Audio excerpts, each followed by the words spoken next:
Le Barça aura mis 3 ans pour trouver le successeur de Lionel Messi. Sans faire de comparaison stupide, Lamine Yamal est déjà devenu le visage du FC Barcelone à seulement 17 ans. Croyez-moi, je suis allé à Barcelone cet été, je peux vous assurer que son maillot est déjà partout, il est déjà celui sur qui on compte pour gagner les matchs. La Masia a évité au Barça la chute totale ces dernières années, maintenant Lamine Yamal représente le futur, l'optimiste enfin de retour en Catalogne, le renouveau du Barça et celui de la sélection espagnole. Une sélection espagnole dont il est l'un des plus grands protagonistes du sacre lors du dernier Euro. Beaucoup disent qu'il est le génie qui redonne un peu vie au football, celui qui dans une génération moins magique donne envie d'allumer sa télévision pour le regarder. Le nouveau Messi, le sauveur du football, un futur ballon d'or en puissance, voilà les mots qu'on utilise pour définir le très jeune Lamine Yamal. Bon, ces expressions sont peut-être un peu fortes parfois, mais assez en adéquation avec le phénomène espagnol. Toute la planète football en est déjà fan, tous disent qu'il est déjà l'un des meilleurs joueurs du monde et il est destiné à marquer l'histoire de notre sport. Personne n'a jamais été aussi précoce, aussi vite, aussi fort, ni Messi, ni Mbappé, un poil plus âgé lorsqu'il explose, à part peut-être le roi Pelé, et c'est Cristiano lui-même qui le confie. Je vois en lui un énorme potentiel et un grand talent, j'espère qu'il n'aura pas de problème physique, c'est vrai qu'il fait des choses que lui et Messi n'ont pas faites.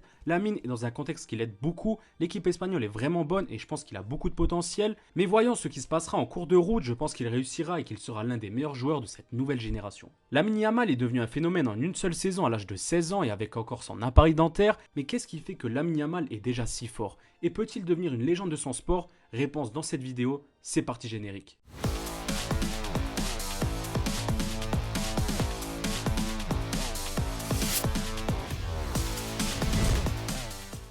Le 29 avril 2023, le monde du football assiste à l'avènement inexpliqué d'un phénomène. Xavi lance Lamine Yamal dans le grand bain à seulement 15 ans, 9 mois et 16 jours, devenant le plus jeune joueur à évoluer sous le maillot du Barça et il est déjà à deux doigts de marquer comme un avant-goût de la suite. À l'été, Ousmane Dembélé quitte le club, laissant pour presque vide le couloir droit de l'attaque barcelonaise et il n'en fallait pas plus pour que Xavi fasse pleinement confiance en son génie de la Masia. L'entraîneur espagnol avait d'ailleurs confié qu'il aurait même aimé le lancer encore plus tôt, mais le règlement de la Liga l'interdisait. Dès ses premiers matchs, Yamal a directement montré toutes ses qualités et à seulement 16 ans, il s'est installé en tant que titulaire en jouant déjà tous les matchs. Yamal fait déjà oublier Ousmane Dembélé, il apporte toute sa créativité à une attaque barcelonaise très fade, jamais bridée par son manque d'expérience. Yamal tente toujours et les défenses de Liga découvrent un gamin qui dribble tout le monde avec une facilité déconcertante. Parce que si on doit analyser Yamal, c'est ce qui saute aux yeux, le dribble. Lamine Yamal est un dribbleur né, un joueur qui apporte le danger à chaque touche de balle. Jouant en pied inversé, Yamal n'est pas stéréotypé à rentrer dans l'axe pour revenir sur son meilleur pied. Il est imprévisible et peut aussi déborder le long de la ligne. Nuno Mendes s'en rappelle très bien. Il est l'un des meilleurs dribbleurs de la saison et de la saison passée avec une conduite de balle toujours très proche du pied d'appui. Yamal apporte le dynamisme que demandait le Barça, devenu assez fade et prévisible dans le développement de son jeu. Il est vite devenu un danger majeur pour les équipes adverses. Les défenseurs ont vite mis en place plusieurs joueurs sur lui pour essayer de le contrecarrer.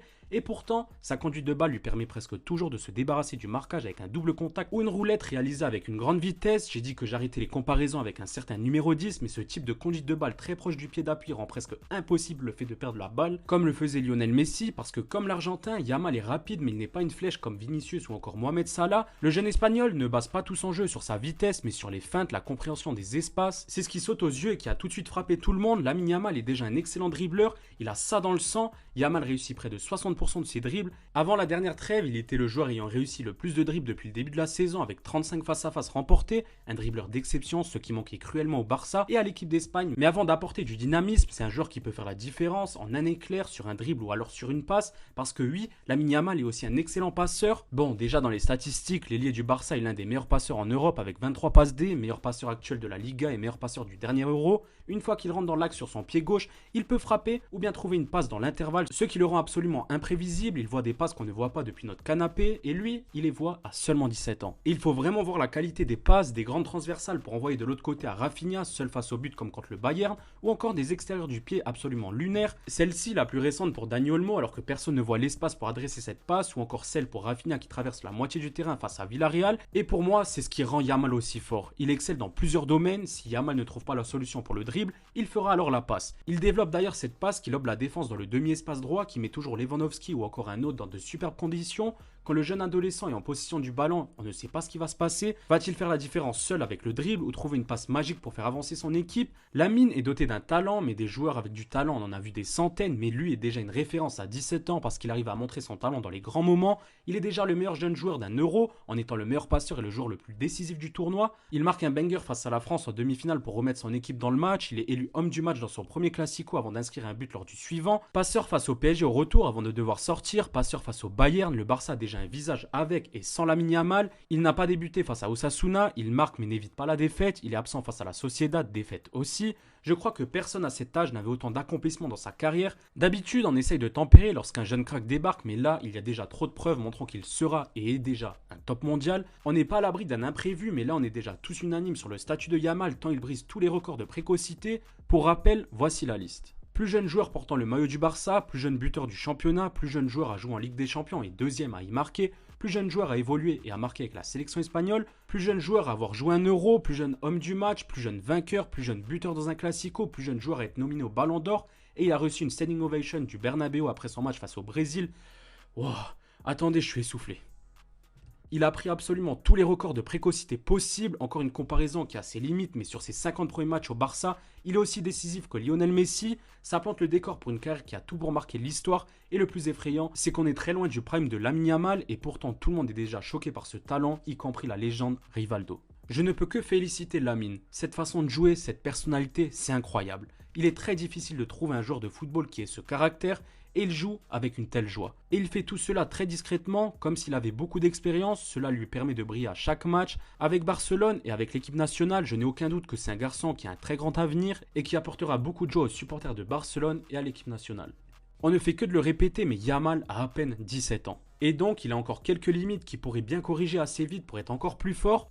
Première limite, Lamine Yamal n'est pas encore un tueur devant le but. 16 buts pour lui depuis le début de sa carrière. Bon, au vu de son âge, de son profil et de son poste, ce n'est pas si mal. Mais si Yamal veut passer le stade supérieur, il devra devenir un joueur capable de marquer plus de buts. Surtout qu'il tente beaucoup, notamment cette frappe enroulée au deuxième poteau comme Robben. Il a déjà marqué quelques belles frappes de cette position, mais il peut encore la travailler pour devenir un tueur, notamment en travaillant sa force de frappe. Même dans des positions plus simples, il n'a pas encore cet aspect de tueur qu'il devra travailler. C'est déjà un peu mieux cette saison avec 5 buts au compteur. On peut donc espérer qu'il atteigne les 15 buts et on rajoute à ça environ 15 passes D, donc on arrive à de très bonnes statistiques. Mais ça, c'est typiquement un défaut de jeunesse. Aucun joueur de ce style n'était une machine à but à ses débuts, ni Messi, ni CR7 ou encore Vinicius. On est assez confiant sur ça. Yamal a l'air d'avoir la tête sur les épaules, ne se prenant pas pour une star alors qu'il possède déjà le statut du joueur le plus bankable et important du Barça. Autre petit défaut, et encore une fois lié à son jeune âge, Yamal a du mal à rester constant tout au long d'un match. J'entends par là qu'il commence souvent très fort avant de disparaître petit à petit en deuxième mi-temps. Il réclame toujours le ballon, mais il y a plus de déchets, on le sent assez fatigué vers la 70e minute. Forcément, son style de jeu ne facilite rien, d'autant qu'il ne rechigne pas les tâches défensives et le pressing. N'oublions pas qu'il n'a qu'une saison de haut niveau dans les pattes, c'est encore les tout débuts pour un jeune joueur qui n'a même pas encore fini sa croissance.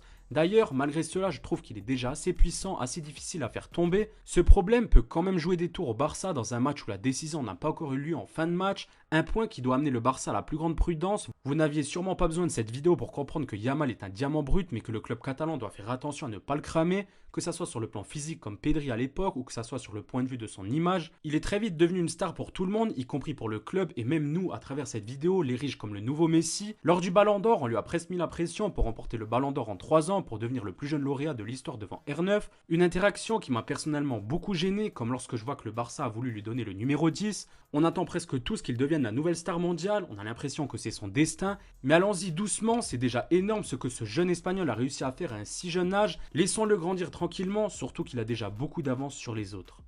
On peut conclure en disant que Lamine Yamal est un joueur absolument magique, exceptionnel, tout ce que vous voulez. Il apporte un vent frais à notre sport. On a l'impression que tout le monde avait besoin de son arrivée. Le Barça d'abord pour lancer un nouveau projet. L'Espagne pour dominer à nouveau l'Europe et révolutionner son équipe. Et enfin peut-être le football dans son entièreté, lui qui joue avec une insouciance et un goût du dribble incroyable, il donne envie de regarder le football pour lui, pour vibrer à nouveau dans un foot moderne qui devient prévisible et robotique. Lui donne envie d'avoir encore un peu d'espoir pour retrouver ce qui nous a fait aimer le football, un grand respect à lui, à la Masia encore une fois exceptionnelle, profitant de ce jeune et suivant son aventure si excitante. Profitez bien amis barcelonais et bon courage aux Madrilènes qui devront se le farcir pendant des années encore. Voilà l'équipe, la vidéo touche à sa fin en espérant que vous ayez kiffé. En tout cas, c'était un régal de l'écrire. N'oubliez pas de liker et de commenter. Et j'ai un petit truc à vous dire. Il y a quelques jours, j'ai mis en ligne le 3e épisode des 12 coups d'FD, une première sur Plateau TV. Donc allez checker ça, allez donner de la force, commentez pour y participer. Et je tirerai au sort des futurs joueurs. Sur ce, l'équipe, prenez soin de vous. Ciao.